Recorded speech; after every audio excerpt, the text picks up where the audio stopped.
nhớ trồng tàn trò bé trồng nhật trồng chỉ trồng gấu muộn trò nổ trồng cửa trồng ti sẽ để cho nên cho tụi nó là chỉ cũng lông khoa lý thế công hoa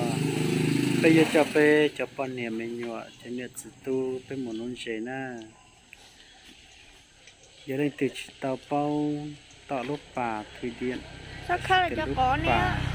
để tàu hồ máy tanh hồ tiệt ta đông nó chỉ sao khá sai tàu bây giờ muốn luôn chế na lúc xưa là chỉ về ta tọt khơi chuẩn na về tụ kế na chỉ bây giờ muốn luôn chế na trở lên tận này bọn nó chỉ về ta tọt khơi chuẩn na na lúc trên là chỉ một khơi chuẩn na cho một nốt thì chỉ thế lính nó na thế hay lùi dòng trái với lùi tứ chỉ mua giọt trọ là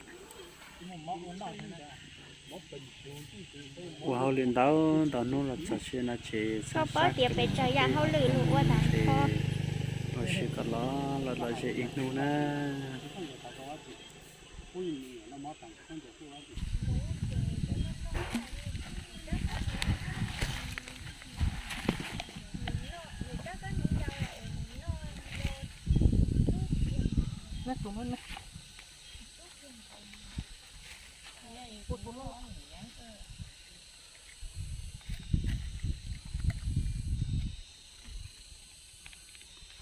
chết nằm một bên nhau to mà ó lọt từ tủ lo rồi cho nên nó từ tủ lo họ có mấy thứ không nói giống nó nằm bên mùa nó sẽ tôi chỉ cắt tu tôi tao không thấy chỗ nào nó chỉ cắt tu nữa nó cháu ai không bên nó sẽ bên bao xe bên tụi mình nó sẽ từ này tuổi giá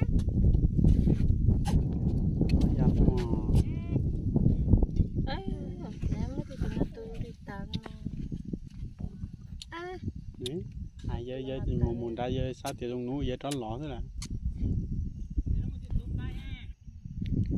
bây giờ hai trăm gì mà nó cái thì có sự sót tôm mà na giờ có mà chỉ cũng cho con một nọ na nè ô lúc tới hai cỡ bây bên núi cũng gọi lúc tới bên một chế sao rồi lúc gọi tới chuyên gì vậy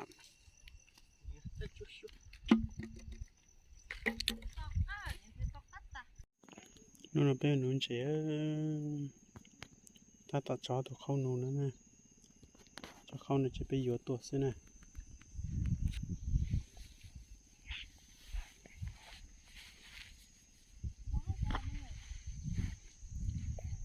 bên mình sẽ lên núi tàu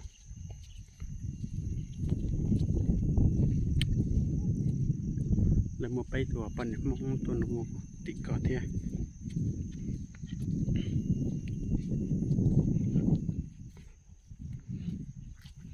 sẽ lại cho nó tận là bộ má này bố mình giấy nó đi bố mình giấy nó đi này cho bố nó thế à khô hả lọ ông mà khô thì khô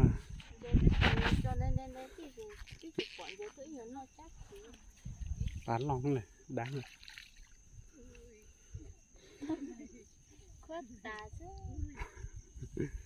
là do tiền nuôi nọt thì do tiền thôi mà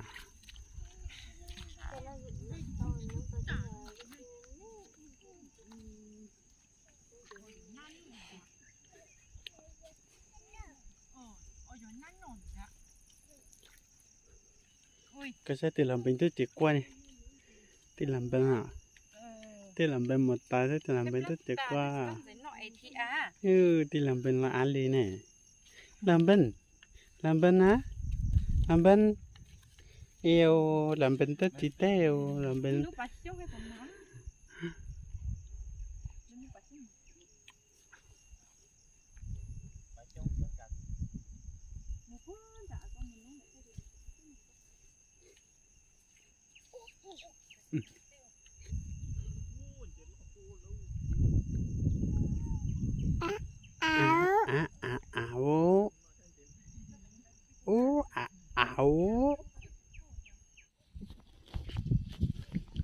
một sai pon điện non chế á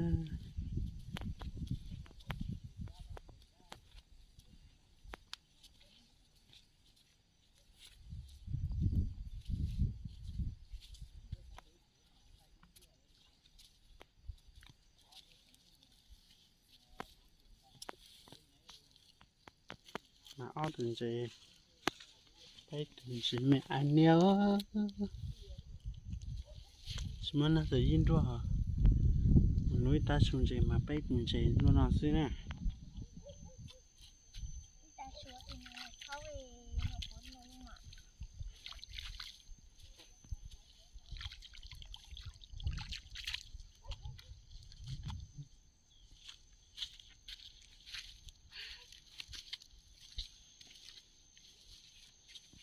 mẹ thì thằng ông bắt từng chế kinh thế này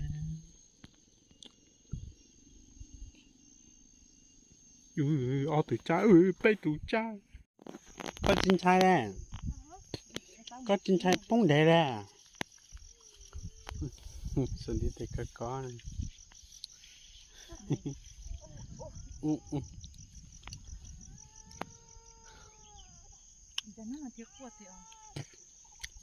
thình kinh ra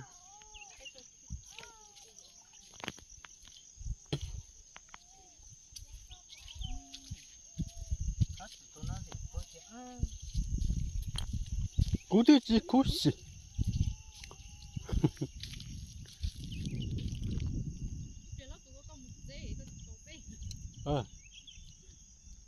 một tí say lên nhưng một tí quay lên cơ anh mua quay nữa đỡ quay thả về xem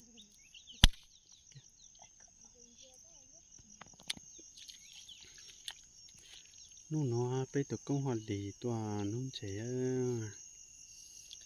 nhớ rằng nó sẽ đỡ nguồn dành to hơn ta toàn nôm mà ít tốn lo hay nào nhớ cho lúc thở nó gì lo cười ra đi nè cái lửa đây thì không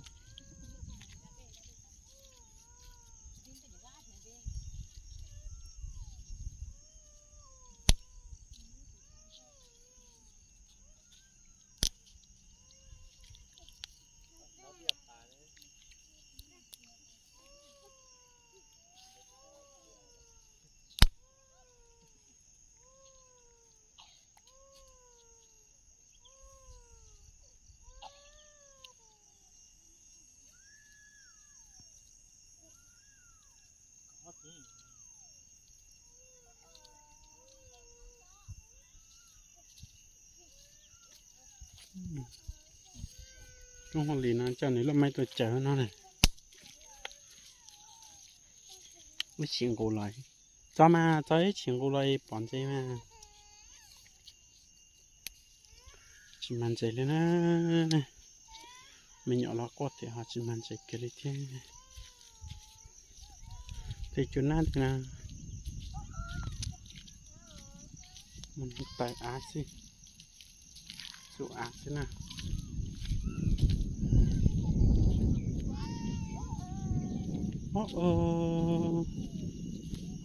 tôi mà áo tuần dây là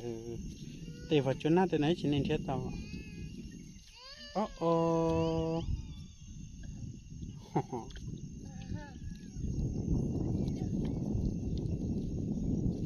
nó tàu mang dây thì biết một dây cha con ta chứ giờ muốn nhấp phần ra hố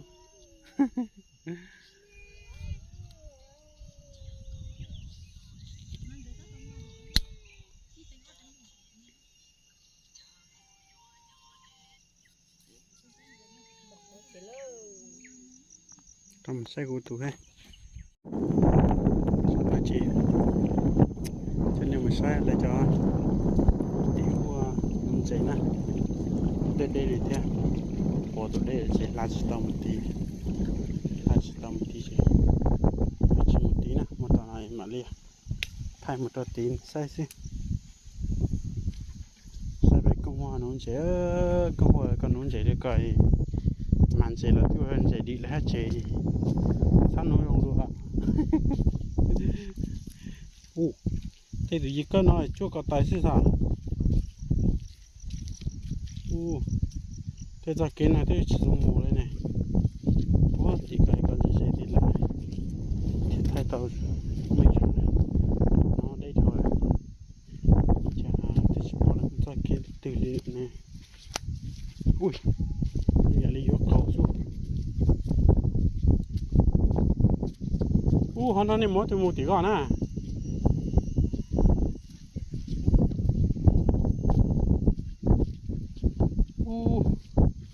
chả biết bỏ này chúng ta một tí cô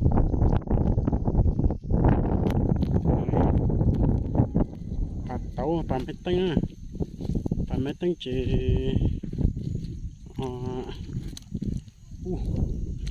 hạt thiếu hạt để nó nữa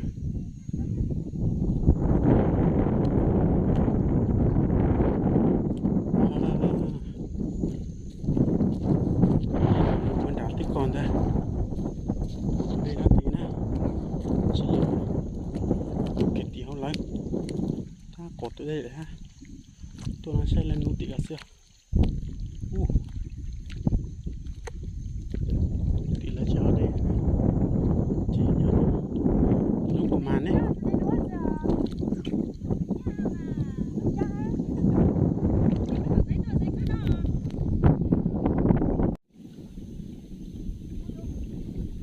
lên nó sẽ bây giờ bỏ mù thế nào cho nên nó mang thế nào nên chân nó thế rồi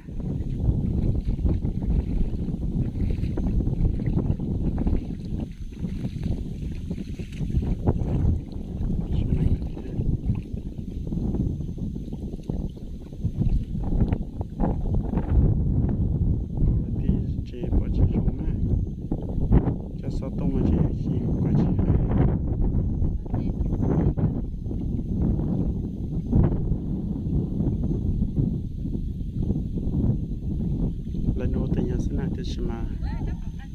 lên nung mặt thế nè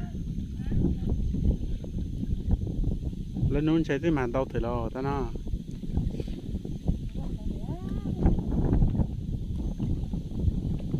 ô tôi nung để tôi đem là nó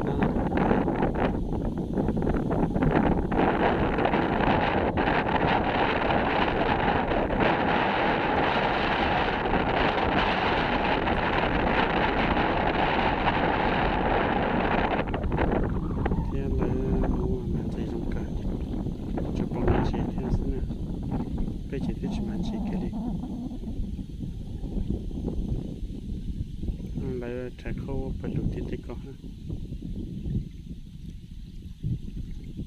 lại trái khô phải lục thì thích có này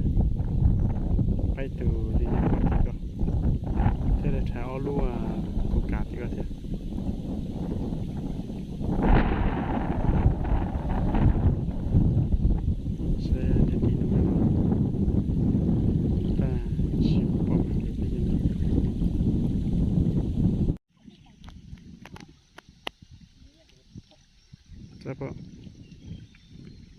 chập mông từ giờ phải có nè ta phải nhớ phải có nè như một phải có nè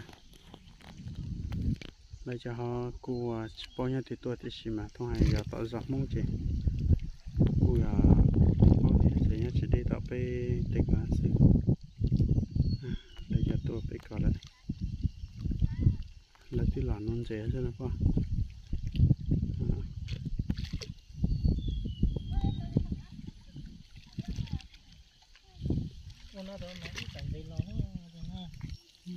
còn lò cho lấy con thì hay là chỉ lò vẫn thế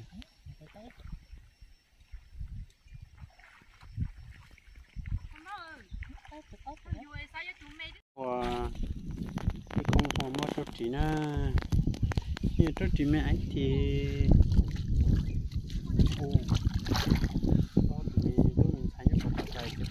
mấy chả chả tôi có chơi à ô tự nhiên tôi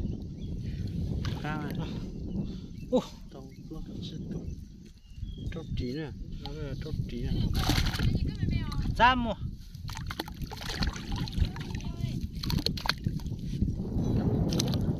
mua trồng chun chạy à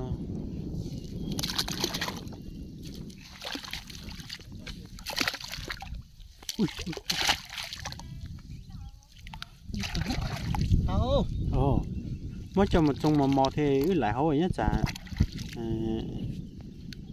chờ tú của chó thì đau cơ luôn đau đi cơ mà đau không đi đau không chạm đau luôn thấy không cái đó chỉ có chả thao luôn luôn thế mà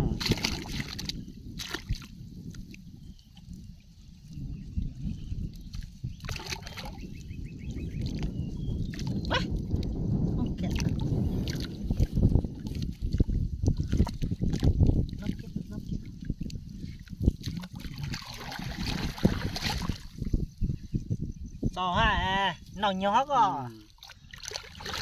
cảm ơn thế là tôi chút thôi má cho dạ tên rồi rồi chỉ tại tao lên hai tông chút đó tao phải chạy ra hai tôi nó lọt rồi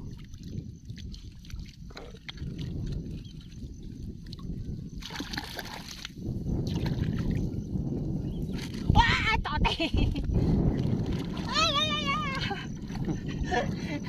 tao cũng được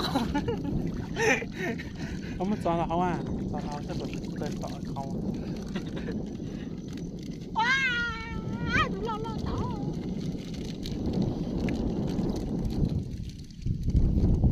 thế nó không đâu rồi có sẽ khơi thiết lúa thế nào khơi át thế nào khơi át thế nó khó nó thế nó là to một nè thế nó nè khơi khó thế luôn nó mà em mua thế nào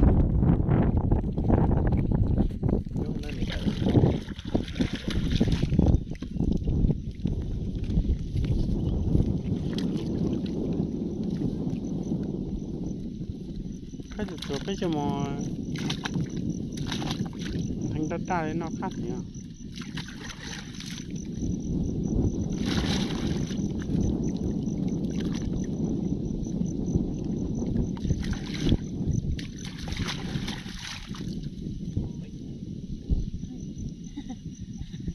cái chuyện tì này á xây tụi nó chơi tí nè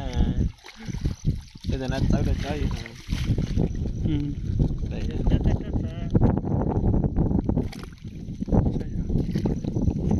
một tuần tàu cái nó không mua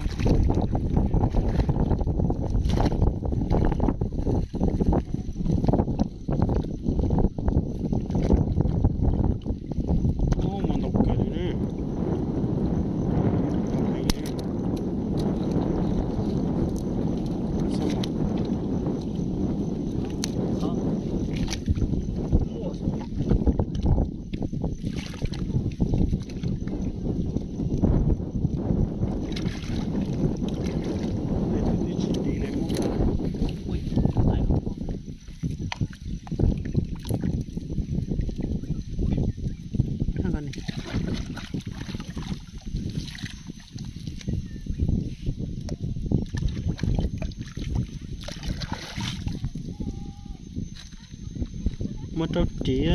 nung chỉ một trâu chỉ hắc cái này một tuần này cái này bỏ tao hốt thế hắc có một tuần đi cái này hấu kìa ở như cái này mình ấy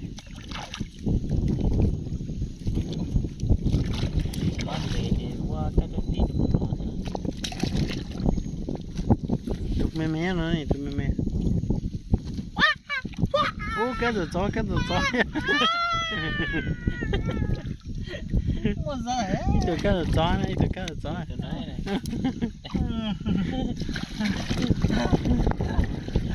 con nó tỏi vô nhà coi chó tỏi nhà coi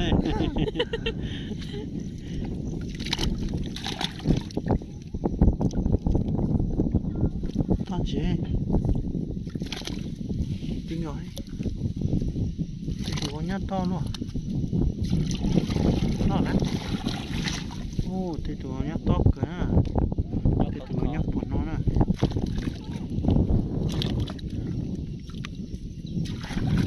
người ta lúc cái khó nhá không nó khỏe nhá có phải sổ lúc cái này thế bây giờ các đứa chín sẽ là sao xếp lên thế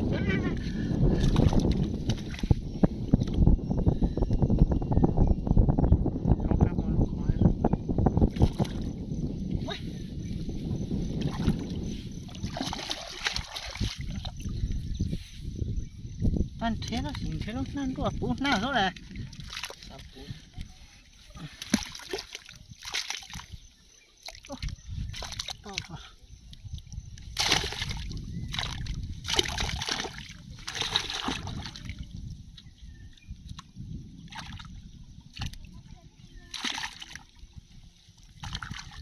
cái đó chỉ nằm ở dưới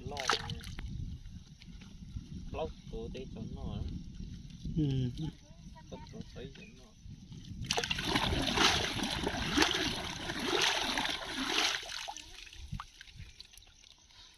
cho lấy muốn đại hiến cho nó cái mong chỉ muốn nhân đại hiếnเลยha của hoàng đế ha tôi mong nhớ từ khai chỉ tu nông cái cảnh nhân đại hiến sẽ hết xuống ra nó bé bị khô tu thế tao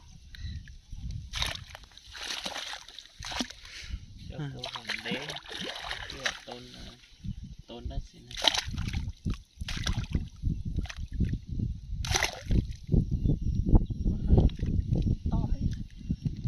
khơi đúng mà to tí khơi mà ui nhiều tí lúc điện thoại không trúng nước à không trúng nước ta lại bỏ hành được mà đấy, nhá cái này cái để tớiมันให้tớiตัวkia lại là cho mũi chạy 25% này tao lúc chia của tao tiêu à cái là tao mà giá cái đó à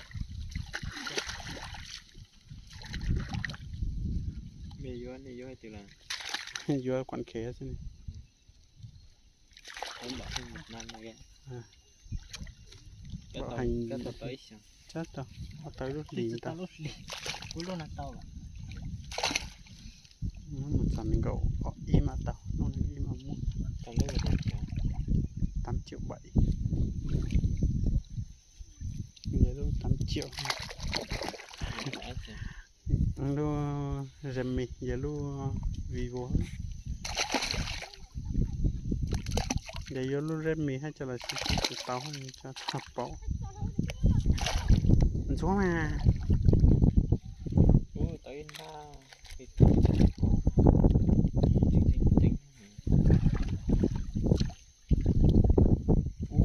bé tạm bỏ nó bé rồi cha bé khăn nó tạm bé mình sẽ tao bé nó bị tông mua đó bé nó sẽ số một nha ta nó có một khẩu đó ít khơi đâu nó có một nát nó luôn chua đó đấy cái còn con gì bé khơi là những con nó sẽ chế từ tàu nó bị tông à nó bị tông à nó cổ nè cái to thế này nhá hau cả tay giờ lại đâu cả tay đi xa hai cờ nữa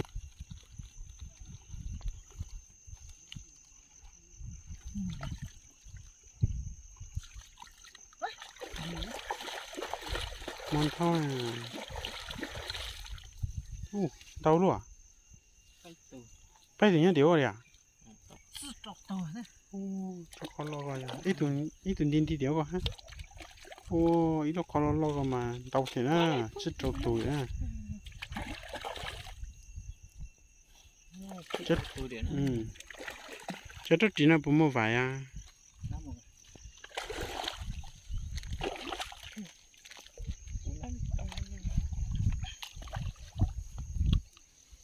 nó khó nó mua tóc kìa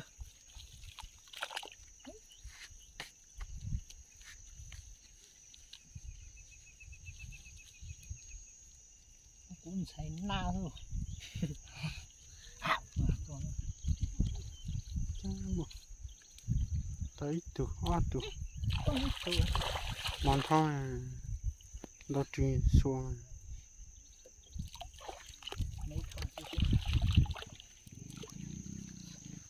chà thôi thì tuần giấy lo luôn thế nào tuần giấy nó sẽ nóng mua bảo nóng mua ta tôi sẽ bỏ non hết này á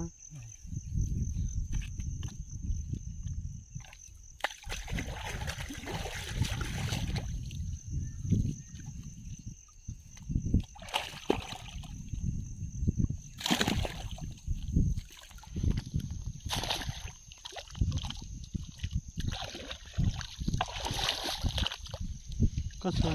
đi luôn nó này luôn này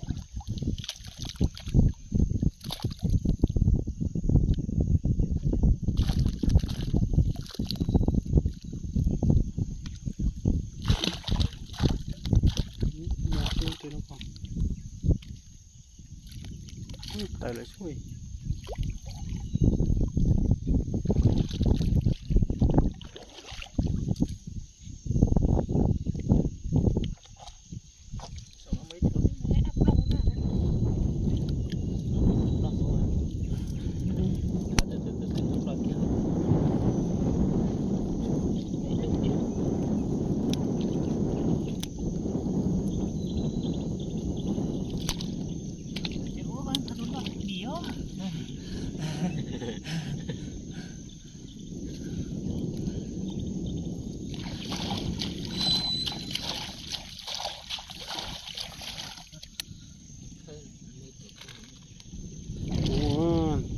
nam này khơi luôn tiêu à khơi luôn hả hauv thì nó muốn to nó khó có ta thì thế tôi ta này con chả tua thì khó à to lọt quá chứ chỉ bỏ mấy tù đấy ha cho nó lọt này chính là cái đó to thì hơn cái tuần giấy lươn đảo quá hai cái này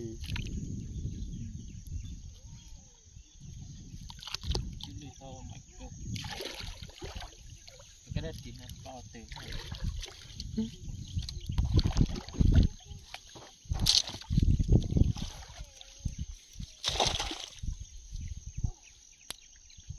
ô thì nó khá khó bật lụt thì nó ui tao từ khó khó á ô mình nhủ chỉ mình nhủ nhưng mà bên mùa còn sẽ hai cửa nữa nên sẽ lo đi lo rồi lo tao từ bao nhiêu lo mày lo thủ công mình giờ cũng mua nữa ô lâu tao cười rồi tao tụi lo hành luôn tụi lo chập lời đó tụi nó bên mua lo chập lời tụi có gì rồi tụi phải à tụi dê đó tụi dê ui tụi lo tới tài độ rồi mua này tôi tay tay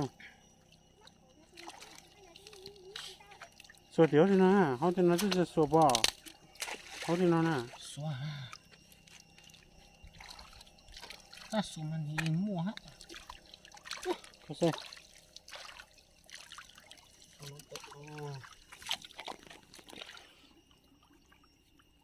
tiểu bổ sung tụt ta ui nó hấp một thủy điện à hấp một máy tanh à cho nó giờ yên có lo lời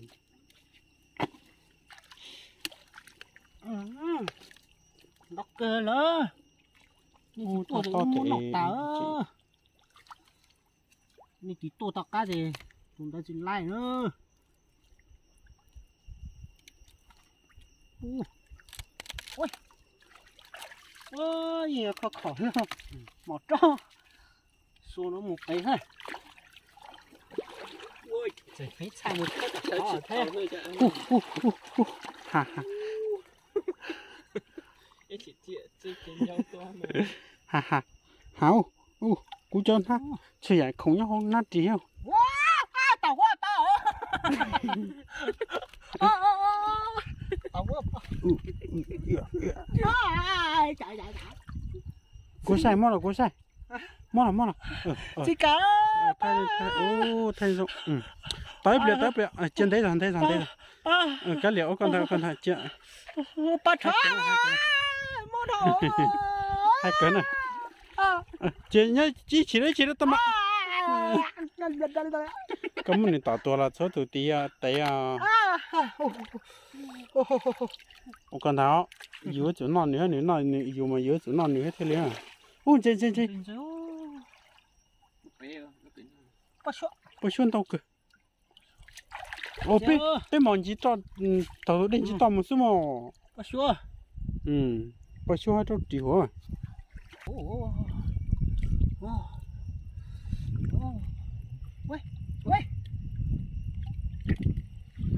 Ui, ít thun gì? Ít thun gì ló rồi. Ôi à, để chị dùng gì á? Cho anh chị nè. Ô, cái đó tí tiền tao cười ta. Bỏ xuống.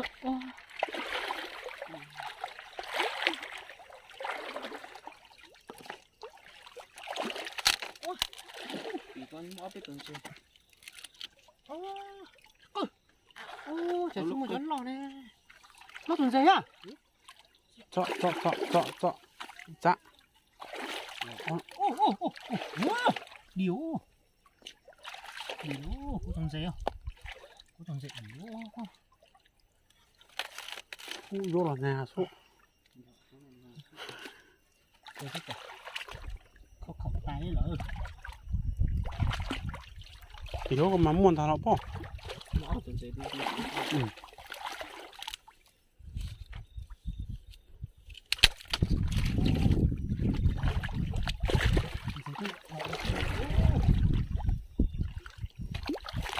Nó chúng nó xì ba tí. Gì? Nó có điều. Nó mua bể hôi rồi. Mua giống không có tí giống muôn Thảo, mua giống.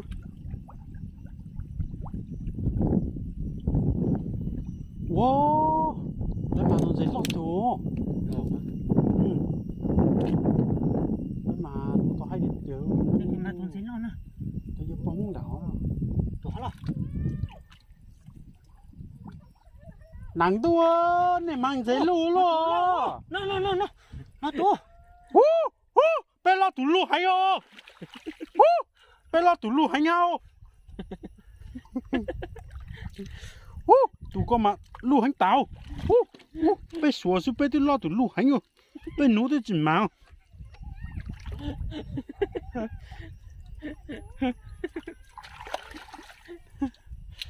Tại vì gì cơ thế cả. Cũng mấy cái đấy. Chú dụ vậy này. Thì cái này là không có. Thì gì cơ anh sẽ lấy nút đầy lấy lại. Tiếng nó ép hơn thì đó này. Vâng.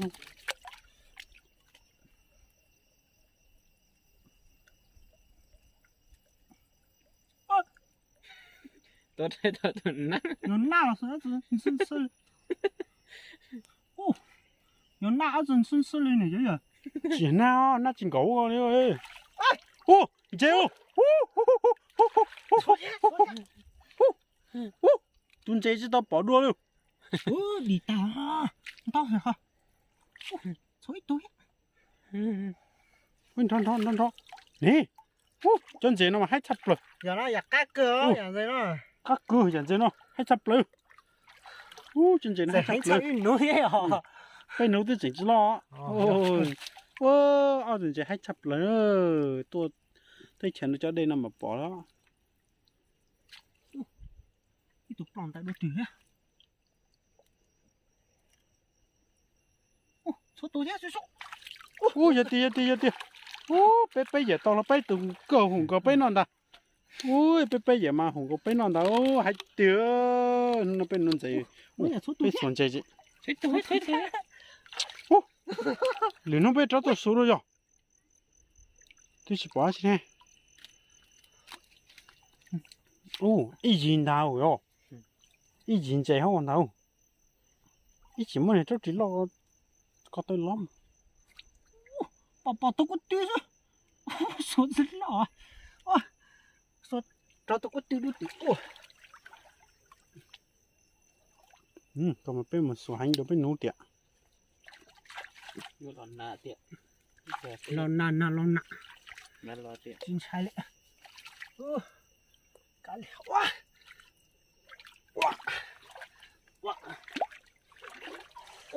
lon nà cả hành thì biết cái gì vậy sao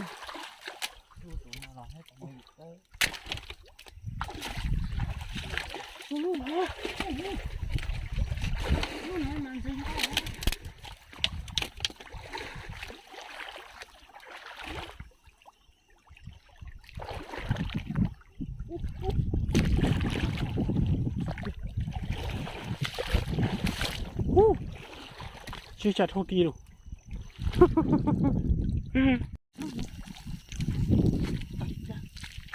mấy tụ nè tới tuần nó gì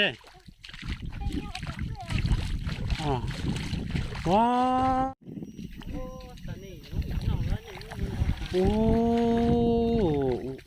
cha sao được không bỏ nó chao sao đến thế nè ui dễ nó bây giờ nó ít tụi lên rất bây giờ tôi cũng thay đó ô yo đâu tầm bọn nó đi chưa giờ lấy một mong luôn nún chế tao tao nữa nú chưa cho nó chỉ nhớ này tôi hành tiền tiêu là chính kỳ cho chính kỳ sẽ phải đau lên rồi ngoài bây giờ thế mà chỉ giờ thì giờ đấy mà ôi nên mà chỉ giờ cho chạy lo lại thế này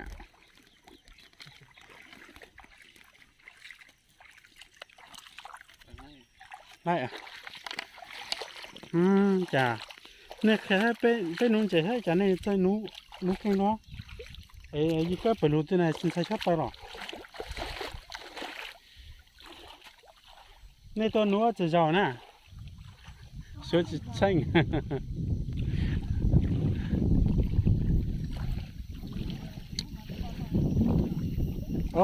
tụi con đã đó chỉ một xe chả nữa nó mặn chế trong luôn này cho mà kinh trực tia rồi nó mặn chế tao trực tia rồi này kia có này nó mặn tao luôn nó bỏ cái một chế nó bật tám à nó chỉ ta chỉ lử nó chả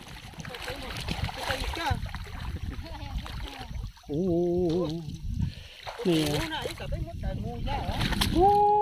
tại sao nó mặn chế tao tiệt lọt nà xa lọt nà tiêu nên mà nó mặn chế tao tiệt tiêu cái à cái nó làm bông có cho dập cái tua xí mà là hai lấy sức bây giờ nó mặn chế cho nó ấu của mà bỏ cú số sáu tung tua tôi nó nói cho ơi lò nào thì khét thì dữ nào vậy à ôi có chia chạy lên cái gì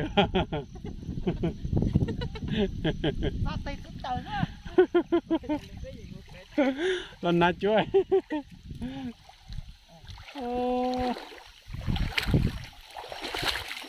để nó này nên nó này khai bên nó đó bên chỉ bao nó lên mà bên nó chỉ mà đi tiệt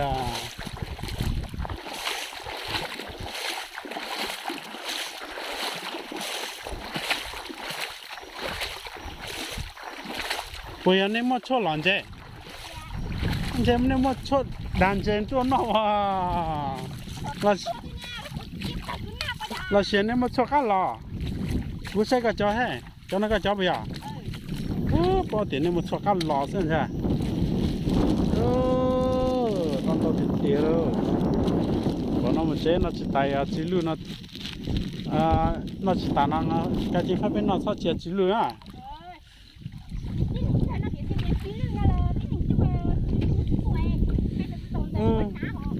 Bao lì rồi,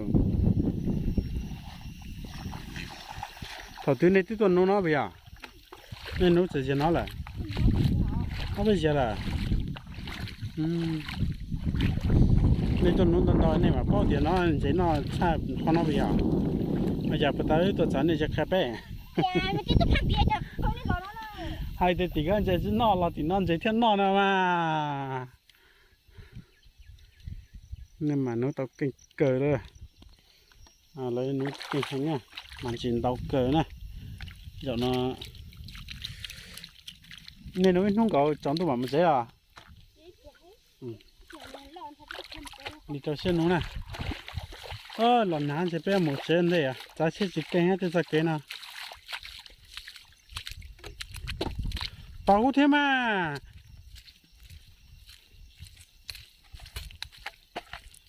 để cho cái nào lão thao lần xem béo một xí à cái này có một cũng bé một ha lần nào thâu nè lần nào biết lần nào biết một chế à bữa ta biết một núi chế tị hầu lúc há còn lần ta nữa biết một núi lúc há tị hầu còn nữa tị hầu còn nữa sao dùng gục cờ đều như nào lấy món để trồng gạch ta lợn đau hay không chỉ biết một núi chế tị lúc há còn là gì như nào là bị kế nó bị trong là thay này sai nữa lúc nào hầu bà ta đùng nữa dùng gục cờ giờ lên thì nhớ chế chỉ tôi biết một sợi chỉ tôi biết mùa trong một núi chế đua na sai lên tay cà phê nó sẽ dùng tiệt tiệt luôn nói cho cái dùng một chế nè một biết trong nó chỉ một chế à cái chuyện nó chỉ biết làm một chế nè biết làm một chế chỉ xin xin lên nó xí